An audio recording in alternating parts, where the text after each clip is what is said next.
What is unique and special about the lower left-hand corner of the United States is that San Diego meets Tijuana, two very important large cities of two different countries rub up against each other, and we are mutually dependent and we reinforce one another, and the culture that has occurred here is a result of that synergy between the two countries and between the two cities.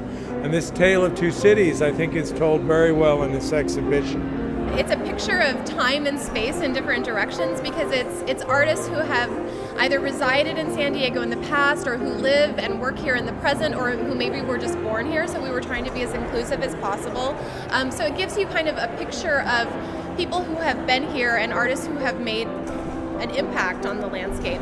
My artwork, it's like the critics once said, it's a contemporary Mexican pop with an urban feel. I have a lot of influence from urban culture, like skateboarding, punk rock, counterculture movements, and a lot of underground stuff is what has been created into what my work is now. Well, I'm a painter, and I'm really kind of a regimented painter in the fact that I have a system every day that I get up and I follow. But the paintings sort of start as these little scenarios and fragmented situations of things that don't really belong together. And I'm interested then how they develop into sort of a cohesive piece, or there's sometimes discord within the painting that interests me. And I'm interested in the formal elements too that develop out of the practice, every day.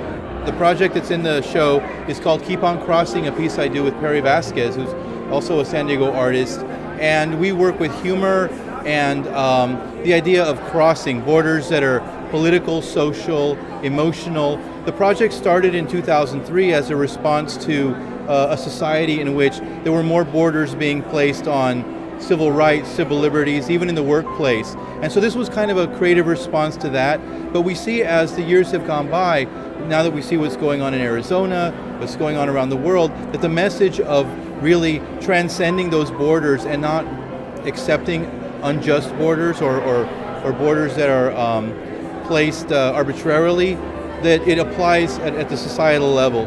My work is are drawings made from motor oil, and the motor oil is from my own car, which had a terrible leak, and I was a poor student, so it seemed like a cheap way to have art materials. My practice is kind of open-ended play. I generally like to come into a situation not knowing what's going to happen. If it's good, everybody can participate, and it feels like a happy accident. I'm particularly proud that of the 102 artists that are in the show, 25% are from Tijuana and 75% are from San Diego over a 50-year period. But if you go back just for the last 10 years, it's much closer to 50-50. It's the way it should be. So tonight at the opening, it's just a fantastic celebration of creativity in our Twin Cities.